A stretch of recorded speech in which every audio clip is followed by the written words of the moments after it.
J'abandonne tout ce que j'appelle mien.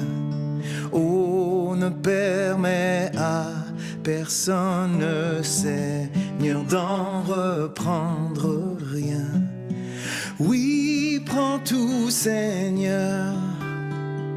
Oui, prends tout, Seigneur. Entre tes mains, j'abandonne tout avec bonheur.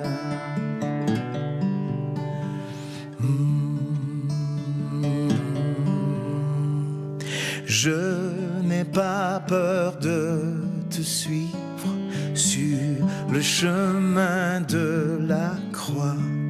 C'est pour toi que je veux vivre. Je connais, j'aime ta voix. Oui, prends tout, Seigneur. Oui, prends tout, Seigneur. Sans rien garder, je te livre tout avec bonheur.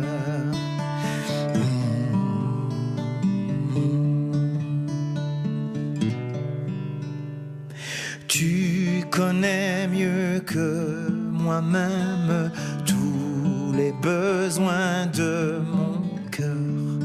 Et pour mon bonheur suprême, tu peux me rendre vainqueur. Oui, prends tout, Seigneur. Oui, prends tout, Seigneur.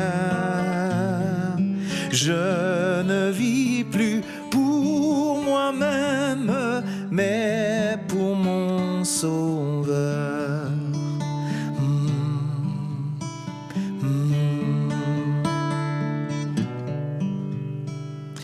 Prends mon corps et prends mon âme, que tout en moi soit à toi. Que par ta divine flamme, tout mal soit détruit en moi. Oui, prends tout, Seigneur. Oui, prends tout, Seigneur. Prends mon corps et prends mon âme, règne sur mon cœur. Oui, prends tout, Seigneur. Oui, prends tout, Seigneur. Prends mon corps et prends mon âme, règne sur mon cœur.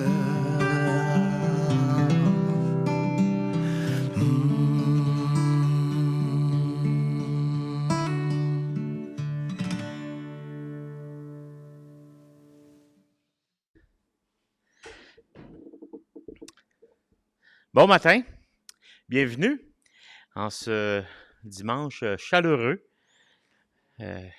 C'est une petite vague de chaleur, puis à l'intérieur, on trouve qu'il fait un peu plus frais, même si c'est quand même chaud. On poursuit ce matin notre série sur les paraboles. Et ce matin, on va parler de la parabole, le titre s'intitule « Dieu et nos performances ». Mais le titre est basé sur la parabole du publicain et du pharisien, celle qu'on retrouve dans Luc, chapitre 18, versets 9 à 14. J'ai tendance à dire dans notre monde aujourd'hui, mais c'est de même depuis des temps immémoriaux, mais depuis que l'homme est homme, pratiquement. Souvent, c'est la performance qui est un peu... qui domine dans tous les domaines. Hein? Même déjà à l'époque de Noé, par exemple, hein, c'était quand il a planté sa première vigne, c'était d'avoir une bonne performance, d'avoir du bon vin. Que ce soit aussi à différentes époques, on voit que les gens tentent toujours d'être performants. Puis, ça devient un discours, ça devient une façon de voir les choses, que ce soit en affaires, en sciences, en sport. Puis malheureusement, même dans le monde dit chrétien, le monde évangélique, par exemple, souvent, c'est rendu une question de performance. Et en tenant compte de ce discours-là, de cette idée-là, puis même c'est un peu la façon dans laquelle le système académique fonctionne. On doit performer pour avoir un diplôme. Il y a une note de passage, mais pour ceux qui sont allés un peu plus haut dans les études, qui ont fait des études un peu plus universitaires, bien, il y a des cotes R, je crois, là. En tout cas, il y a des cotes à respecter pour différents domaines, puis ils vont commencer à prendre les plus performants avant. Et il y a une partie d'entrevue aussi, mais encore là, il faut que tu performes dans l'entrevue. Mais tu sais, tout est comme ça. Puis même à la maison, hein, si tu fais ça, puis la façon qu'on éduque nos enfants, c'est un peu pas simplement la performance, mais on encourage l'enfant à se dépasser, à avancer. Et on devient quelqu'un qui, en fait, on se donne une valeur en fonction de ce qu'on fait et non pas de ce que l'on est. Autrement dit, la valeur d'un être humain est souvent établie en fonction de sa productivité, de ce qu'il est capable de faire.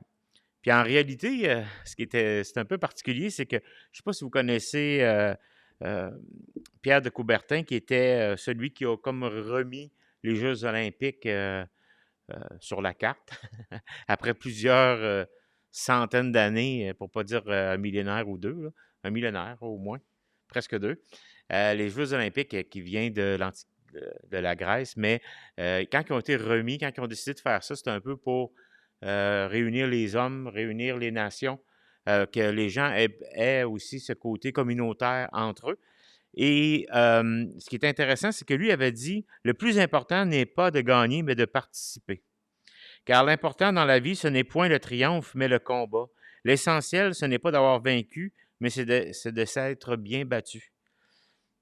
Puis même aujourd'hui, les sports, on est loin de cette idée de la participation puis tout ça.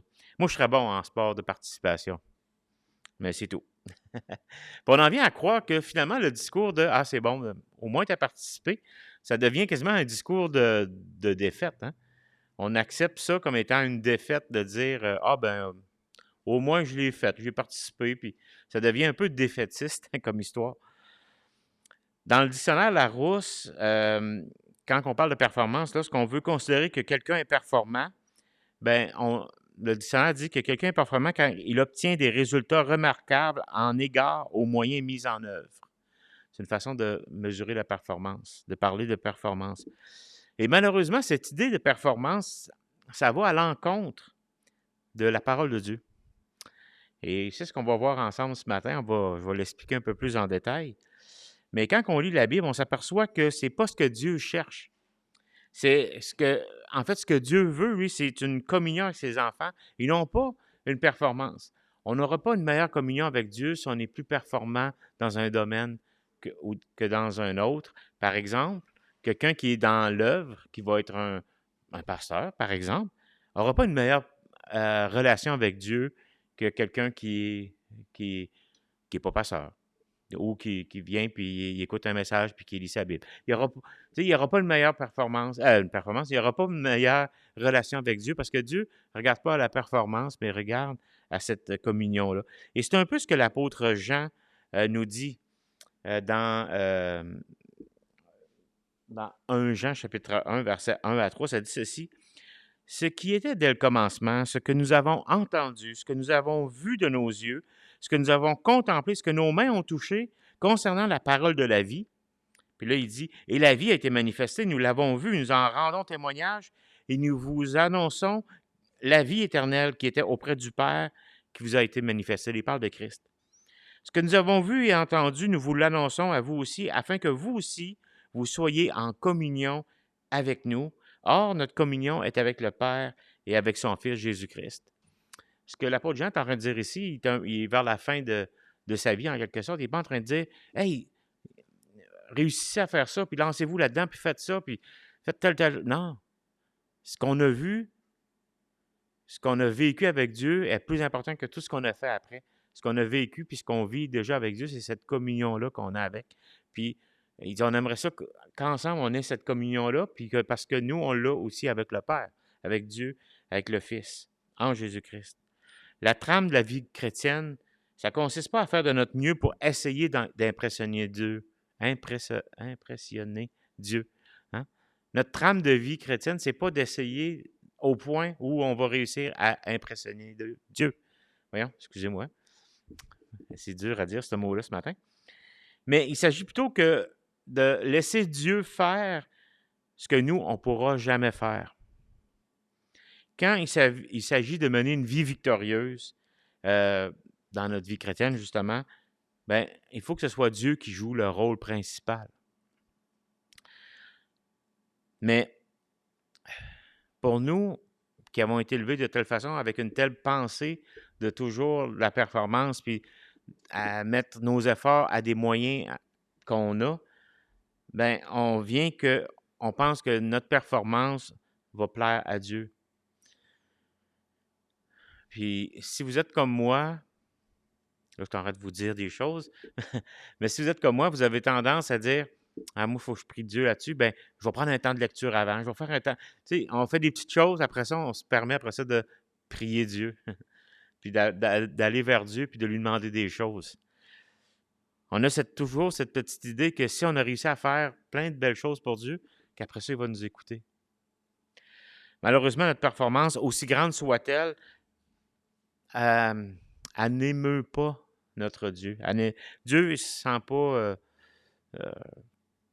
il ne se laisse pas influencer par nos performances. Il y a seulement la repentance et la conversion qui nous permet d'avoir accès à Dieu en la présence de Christ, en sa présence à cause de Christ. Et c'est ce qu'on va voir aujourd'hui dans la parabole qui est appelée la parabole du publicain et du pharisien, ou vice-versa. Là. Et on retrouve ça dans Luc chapitre 18, versets 9 à 14. Fait qu'on va lire ça ensemble, c'est un court passage.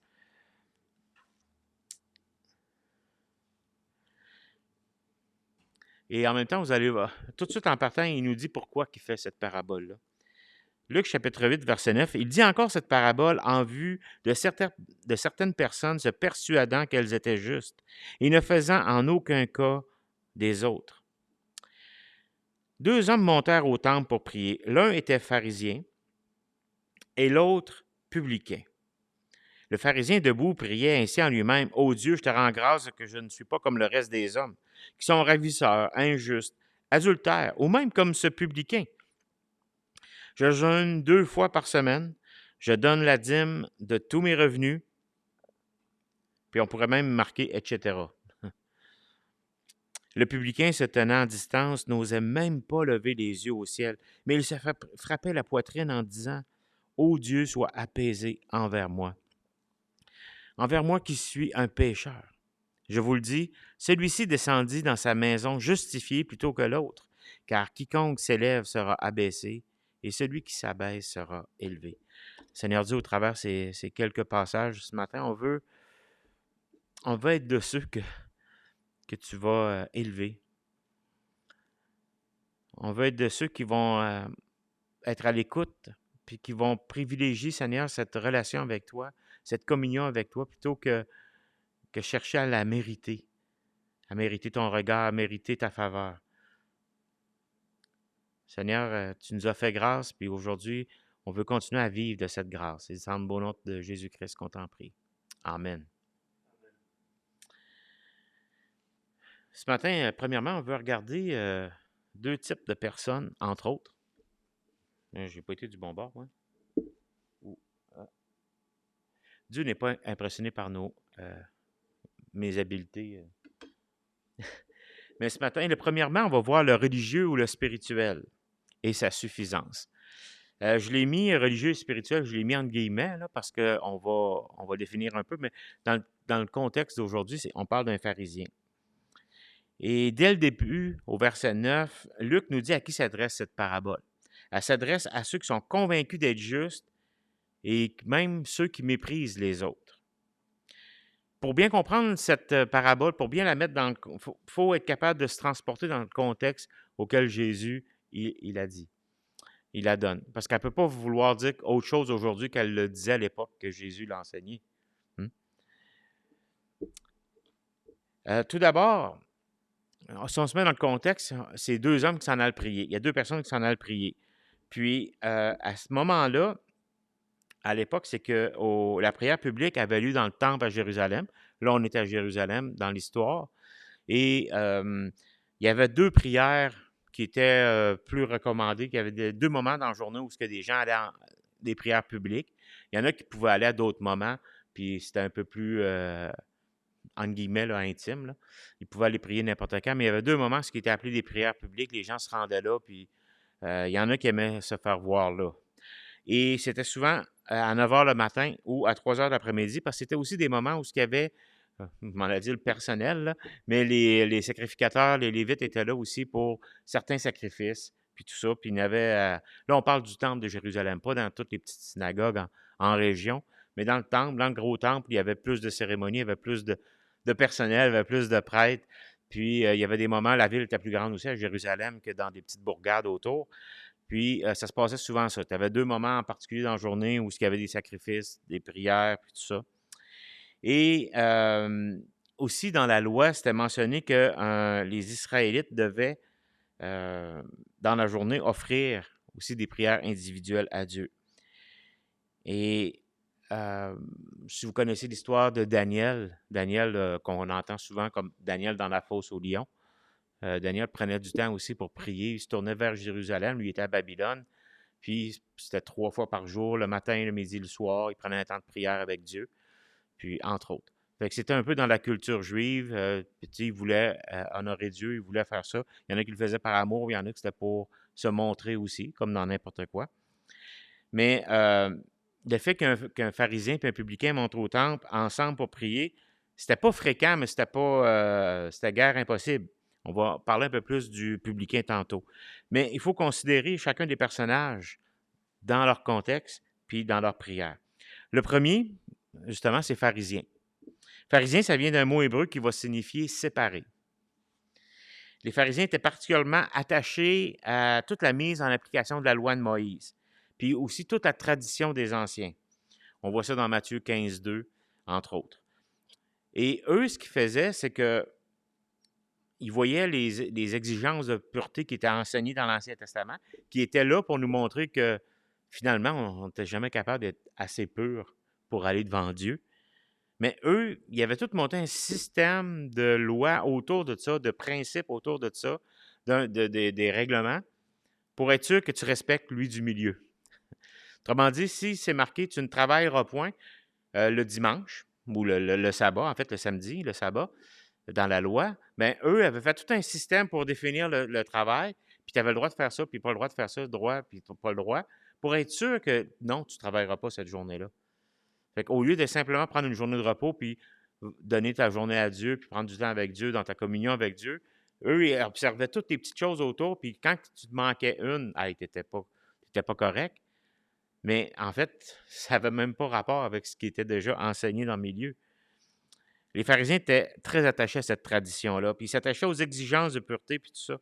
Puis, ils avaient ajouté, comme je te disais, même des centaines de règles de ne pas, puis tout ça. Puis même, c'est ce que Jésus dit à leur sujet dans Marc 7, 6 à 8. Ça dit « Ésaïe a bien prophétisé sur vous, hypocrite. Ainsi qu'il est écrit, ce peuple m'honore des lèvres, mais son cœur est très éloigné de moi. C'est en vain qu'ils me rendent un culte, en enseignant des doctrines qui ne sont que des principes humains. Vous abandonnez le commandement de Dieu et vous tenez à la tradition des hommes. » Eux avaient fait plein de petits règlements autour de la loi de Dieu, du commandement de Dieu.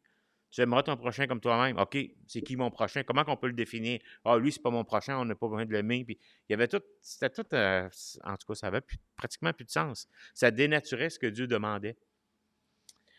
Les versets 11 à 12, justement, ça relate aussi le contenu de sa prière.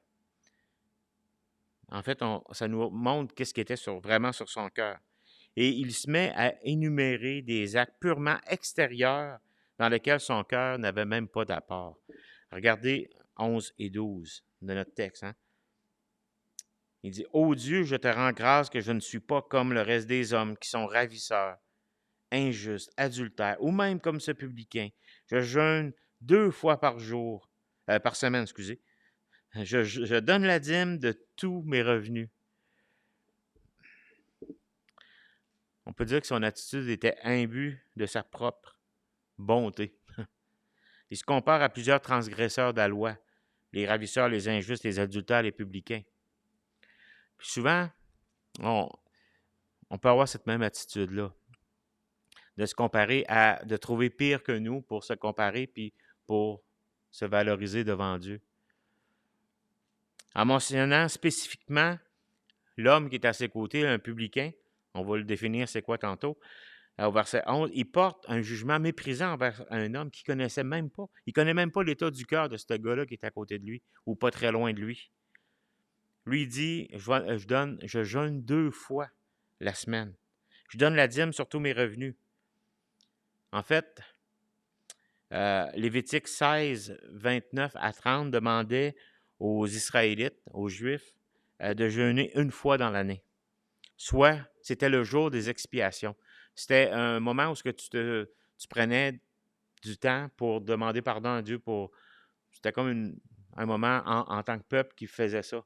Ils se remettaient en règle, ils disaient, c'était comme un souvenir, se rappeler ce que Dieu avait fait pour eux, que Dieu voulait les pardonner, que Dieu était là pour les pardonner, puis il demandait 1 fois par année de le faire. Puis lui, 2 fois par semaine. Fait que ça veut dire que c'est une centaine de fois par année, ça, qui jeûne, là, versus 1 fois qui était demandé. Fait que ça lui donnait des beaux accomplissements. En même temps, il y avait une loi qui demandait le prélèvement d'une dîme sur les produits de la terre une fois que ça avait été la récolte était terminée. Il y avait la récolte, puis là, tu apportais une partie au temple. En fait, le but de ça, c'était pour reconnaître que, c'est Dieu qui permet aux choses de pousser, à tes récoltes d'avoir justement de quoi manger. Fait que c'était comme un remerciement à Dieu. Puis ça servait aussi pour les gens qui travaillaient au temple, que ce soit les sacrificateurs, les prêtres, les lévites, les gens qui gravitaient autour du temple. Ça leur permettait à eux aussi d'avoir une partie de nourriture puis d'être nourris par le peuple, par les gens qui étaient là. Encore là, ce qu'il fait, lui, c'est qu'il dit, tout ce qu'il gagnait, tout ce qu'il faisait, c'était pas juste ce qui était récolté, mais il donnait une dîme sur tout. Hein? Il en donnait encore plus qu'il en fallait. Puis il était tout fier de ça. Les réalisations de la vie religieuse de cet homme sont impressionnantes, mais Dieu était guère ému de cela. Ça me fait toujours penser à quand tu lis dans certaines applications bibliques, là, puis tu arrives puis tu as été excitant à ouvrir ton application puis à lire, tu étais, entre guillemets, fidèle. Là. Pouf, il y a comme des petits feux d'artifice qui apparaissent puis tu as réussi à faire ton plan de lecture sur toute l'année puis tu as comme des félicitations puis tu as une médaille. Bon, je ne suis pas en train de chialer là-dessus, là, parce que je veux dire, ça me fait penser un peu à ça. Puis souvent, ouais, ça fait 1 an, puis je n'ai pas manqué une fois. Puis là, on éprouve une certaine fierté à ça. En fait, ce que Jésus ici, il n'était pas en train de minimiser le travail. Jésus n'est pas en train de minimiser notre travail pour lui. Il ne considère pas non plus inutile et inefficace ce qu'on peut faire pour Dieu. Mais il s'attaque surtout à l'orgueil spirituel, puis à cette image démesurée que nous, on peut avoir de notre propre personnalité, de nos accomplissements. Souvent, on fait des petites choses, puis on se sent bien là-dedans. Tu sais, on était... là, on se donne des termes bibliques, on a été fidèles, on est... parce qu'ici, tantôt, quand on parlait de l'homme religieux ou l'homme spirituel, parce que spirituel, c'est de même qu'on devrait vivre.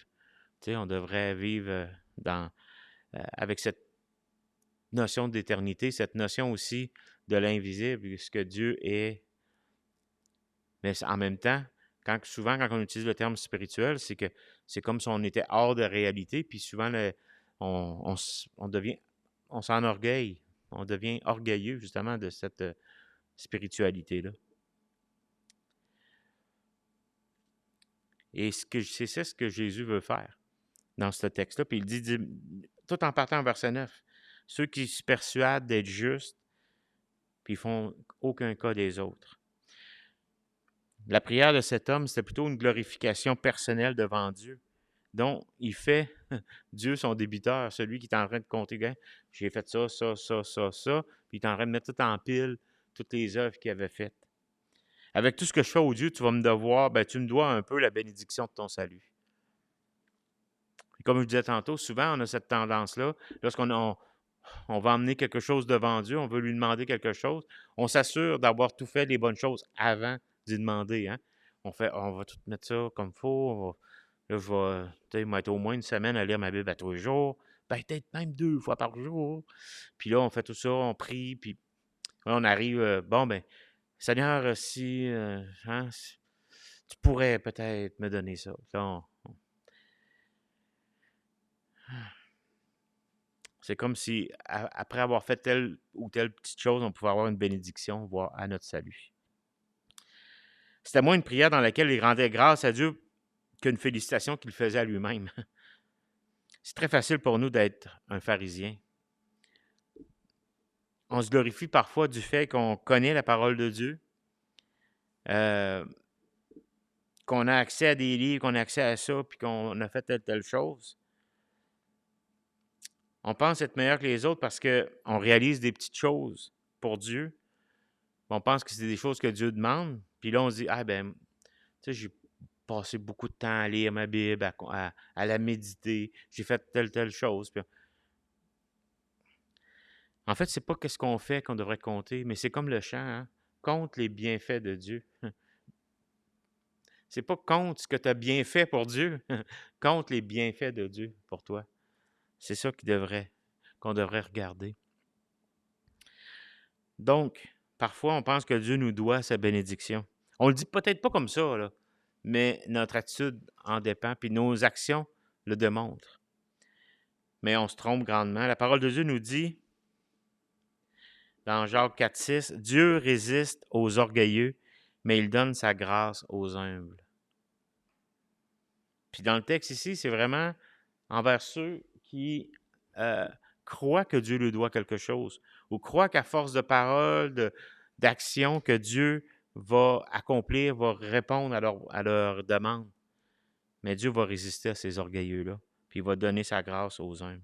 Dieu est prêt à manifester généreusement sa grâce par le pardon à celui qui reconnaît humblement sa faute. Mais il résiste à tous ceux qui vont se prendre pour quelqu'un d'autre, puis qui vont mépriser justement les autres. Et c'est souvent cette attitude-là qui fait fuir des gens des églises. Cette attitude méprisante, en quelque sorte. Puis souvent, on ne le voit pas comme étant méprisant, mais c'est une attitude qui est dégagée par nos questions, par nos choses, des fois notre façon de définir la vie chrétienne, puis ou de dire, ah ben je suis rendu à tu sais, j'ai fait telle affaire, puis on énumère un peu notre pedigree.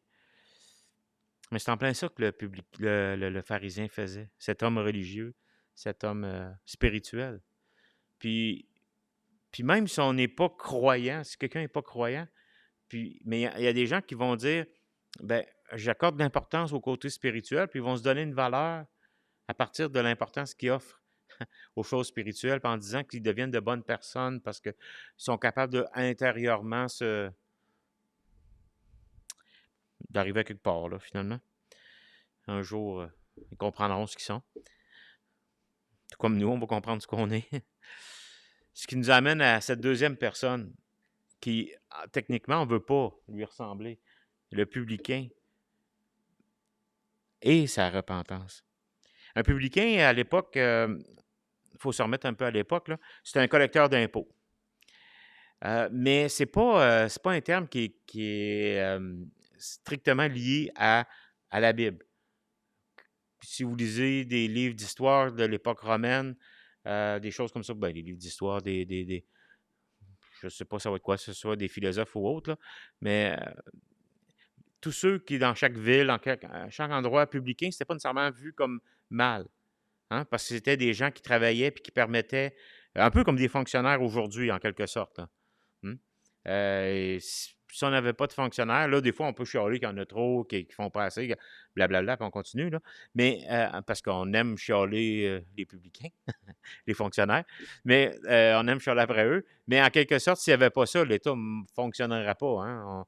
On n'aurait pas tous les services qu'on a, puis on peut chialer de la manière que les services sont faits, mais bon, on vit dans un monde imparfait, fait que ça se reflète partout.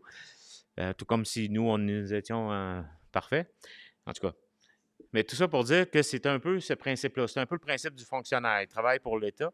Mais en Palestine, au premier siècle, ce qui faisait qu'il était détesté, puis qu'on le sent un peu dans la Bible, de par la réaction des autres, c'est qu'eux, ils collectaient les impôts, mais ce qu'ils faisaient, c'est que ils collectaient pour les Romains.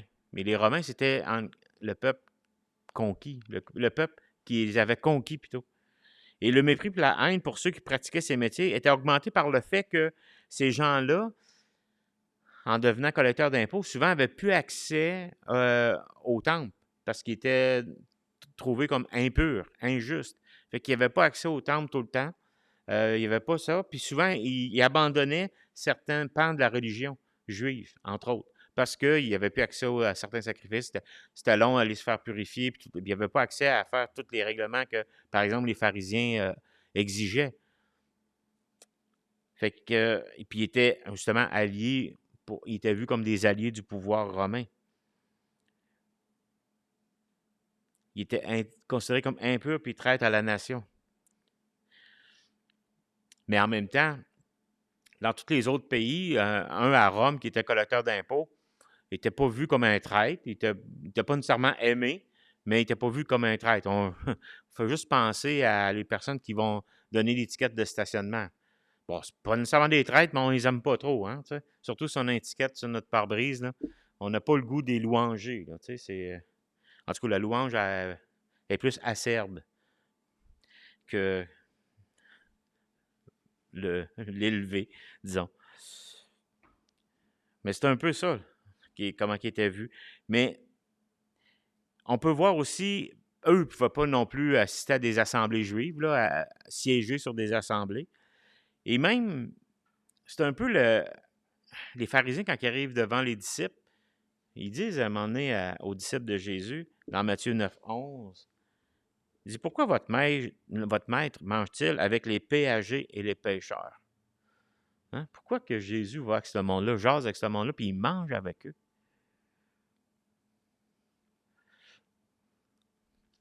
Puis de la façon qu'ils nous sont présentés, on a l'impression que c'est vraiment tous des méchants, là, tu sais, c'est tous des chichichis, en tout cas. Mais à l'inverse du pharisien, le publicain qu'on voit dans notre texte d'aujourd'hui, il se tenait à distance dans un coin retiré. Puis, il était un peu à l'écart pour prier. Il reconnaissait aussi la gravité de son péché. Non pas le fait qu'il était publicain, là, qu'il était un collecteur d'impôts, mais il voyait que son cœur était mauvais, était méchant. Fait qu'il avait une mauvaise conscience quand il allait au temple. Puis il était tellement accablé par son indignité qu'il sentait dans le regard des autres, mais aussi qu'il croyait aussi avoir en allant dans le temple, hein, qu'il n'arrivait pas à même fixer ses regards vers le ciel. Puis il se frappait la poitrine. Puis ça, c'était un acte ou un signe qui dénote une grande douleur. Parce que quand il y a quelque chose qui nous fait vraiment mal, dans nos sentiments, c'est souvent la main sur le cœur, puis le poing sur le cœur qu'on va l'exprimer. T'sais. Puis si on l'exprime contre Dieu, ben là, ça va être le poing dans les airs. Mais lui, il ne l'exprimait pas contre Dieu, sa douleur, il l'exprimait envers lui-même, il la ressentait, puis il se frappait la poitrine.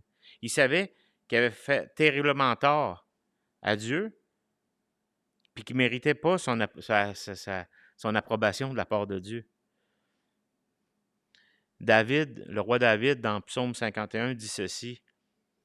Les sacrifices agréables à Dieu, c'est un esprit brisé, un cœur brisé et contrit. Ô Dieu, tu ne le dédaignes pas.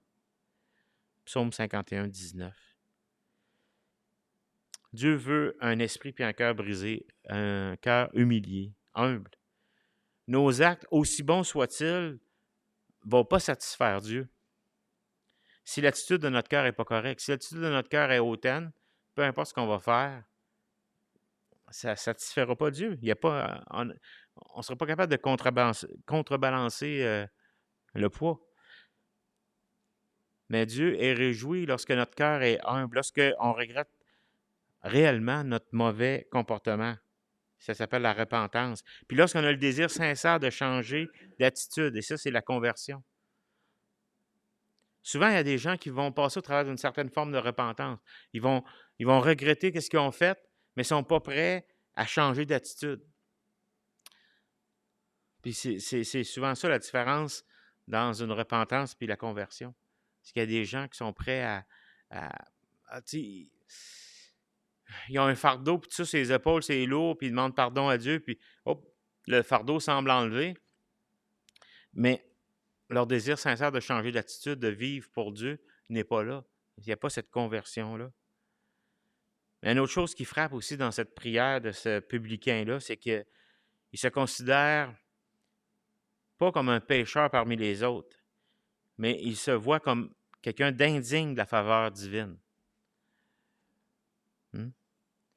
Il dit « Ô Dieu, sois apaisé envers moi, qui suis un pécheur. »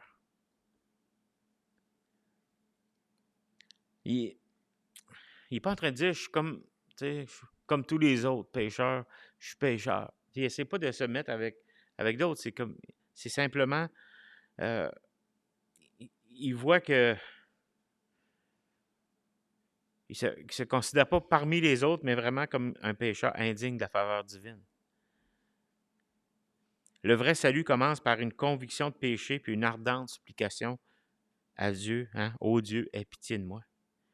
Le terme pourrait être traduit par « sois apaisé envers moi » à différentes versions. Là. Il y en a, c'est « sois apaisé envers moi », comme moi j'ai mis dans ma version. Qu'il y a dans ma version plutôt. Mais il y en a d'autres, c'est « ô Dieu, aie pitié de moi », comme David le dit dans Psaume 51. Et ça fait allusion au sacrifice d'expiation qu'il y avait dans l'ancienne alliance. Lorsque les gens demandaient, on sacrifiait des bêtes pour que la colère de Dieu soit apaisée envers nous.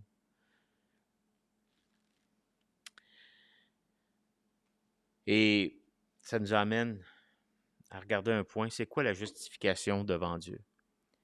C'est quoi être justifié devant Dieu? Pourquoi lui se voit comme un pécheur, puis l'autre se voyait comme juste, comme quelqu'un de justifié? C'est pas la façon dont on va se voir qui va être bonne, c'est la façon dont Dieu va nous voir. Le terme justifié, ça signifie être accepté par Dieu, être en règle avec Dieu. Et être juste, dans la Bible, ça signifie donc, ou par implication, ça signifie être sauvé. C'est pour ça que dans la Bible, lorsqu'il parle des justes et des injustes, il parle de ceux qui vont avoir été en règle avec Dieu. Non pas qu'ils sont justes dans leurs actes, dans leurs actions, mais qui vont être en règle envers Dieu. Le terme va être amplement détaillé par Paul dans Romains. Si vous voulez voir c'est quoi la justification, allez lire dans Romains. Peut-être qu'un jour, on étudiera ensemble Romains, là, mais d'une façon plus intense. Mais Paul, dans Romains, nous parle c'est quoi la justification devant Dieu. Puis, vous allez vous apercevoir qu'il n'y a pas même un juste. C'est ce que la Bible nous dit. Car tous sont pécheurs. Tous ont péché, sont privés de la gloire de Dieu. Mais ils sont gratuitement justifiés par la grâce de Dieu. Le terme justifié, c'est être accepté, être en règle avec Dieu. Le terme c'est un terme en quelque sorte juridique et c'est le contraire de condamné. C'est être déclaré innocent, acquitté. C'est quelqu'un qui est reconnu comme non coupable dans un procès. Il est juste. C'est un terme juridique. Et le salut à son origine dans l'œuvre de Dieu vient de Dieu et non pas de l'homme. Puis c'est Dieu qui sauve, c'est Dieu qui appelle, c'est Dieu qui décide, c'est Dieu qui donne. Et ça, c'est à cause de sa grâce. Et Jésus termine la parabole en disant, un peu comme il l'a commencé, là, en disant que quiconque s'élève sera abaissé et quiconque s'abaisse sera élevé. Ceux qui sont persuadés d'être justes et qui s'élèvent, ce sont des gens que Dieu va abaisser. En revanche, celui qui s'humilie devant Dieu va jouir des bénédictions de son pardon. Dieu va l'élever.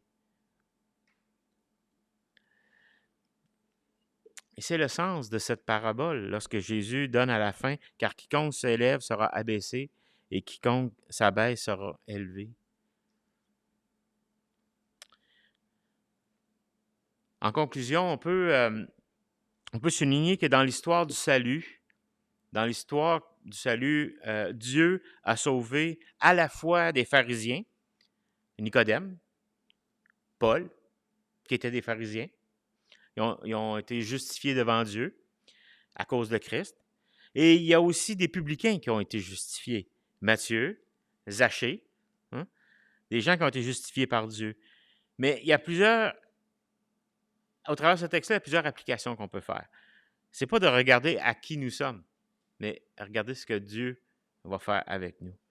La vie chrétienne, c'est pas un concours de popularité ou de performance. Nos prières, nos dîmes, nos louanges, nos services, nos dons, il n'y a rien de ça qui va surprendre Dieu. Il n'y a pas un montant d'argent que tu vas pouvoir arriver puis donner à Dieu, puis Dieu va faire « Hey, comment il a fait ça? Il n'y a pas un œuvre qu'on va faire, il n'y a pas un service qu'on va faire pour Dieu, puis que Dieu va faire « Ah, je ne m'attendais pas à ça du tout. Que Dieu va dire « Ben, coudonc, il me surprend, fait que je vais y en donner d'autres. » Non. Il n'y a rien dans tout ça qui va surprendre notre Dieu, notre Seigneur. Toutes nos œuvres doivent avoir pour motif la gloire de Dieu et non notre gloire personnelle. Quand une vie chrétienne est basée sur la performance, le résultat va être la tristesse.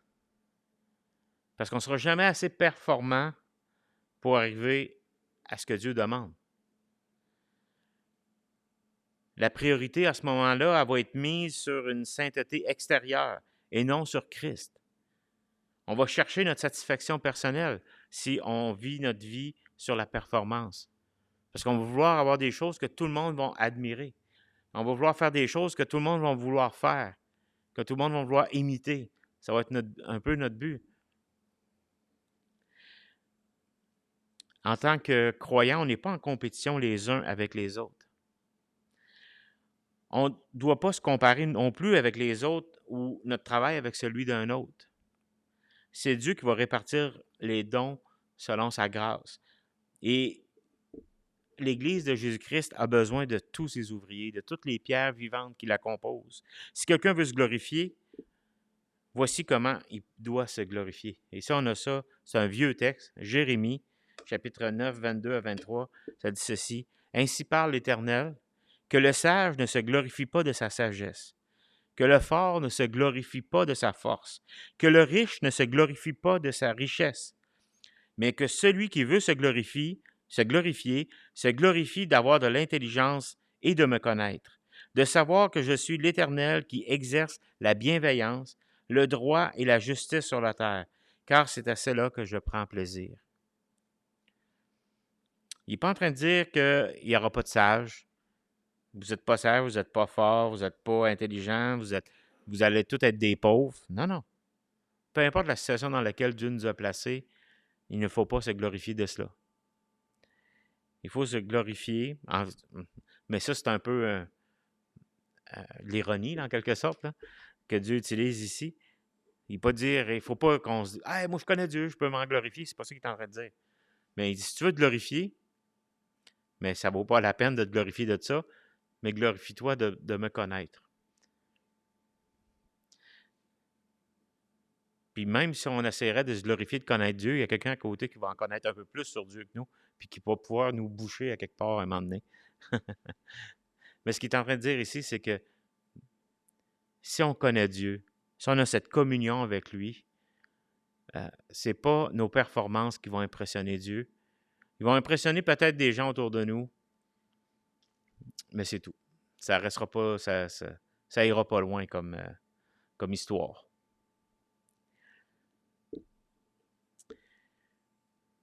Donc, au travers de cette parabole du publicain puis du pharisien, cet homme religieux versus cet homme qui se reconnaissait pécheur, qu'on puisse avoir cette attitude d'un cœur humble, d'un cœur qui désire plaire à Dieu,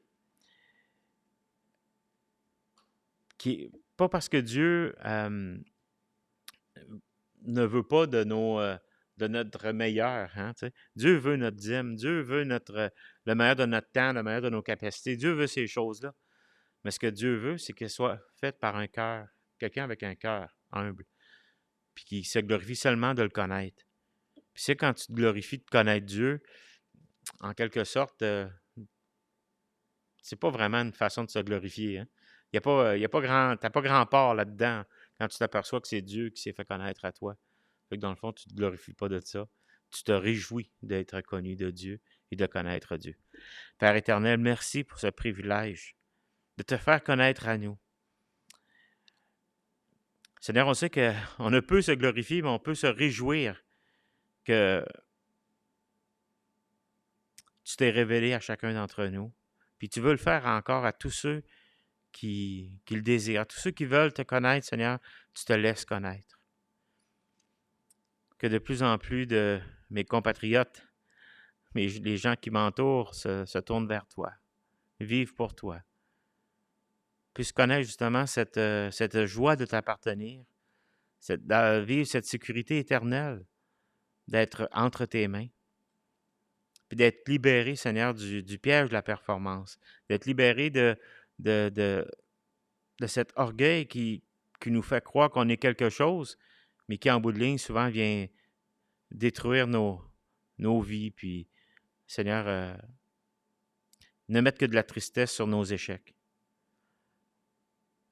Merci que tu nous aimes tels que nous sommes, puis que tu nous prends comme on est, puis c'est toi qui nous transformes de plus en plus à ton image. Merci encore pour ton Fils, Seigneur Jésus-Christ, qui est venu sur cette terre, qui a donné sa vie pour nous. Et, Seigneur, qu'on puisse vivre pour toi entièrement. Et dans le bon nom de Jésus-Christ qu'on t'en prie. Amen. Je vous souhaite une bonne semaine. Et regardez les réseaux sociaux cette semaine, là, pour ceux qui nous suivent en ligne. Il est possible que la semaine prochaine, on ne soit pas en ligne, mais vous allez voir l'information passer. Là. Il est possible qu'on ne soit pas en ligne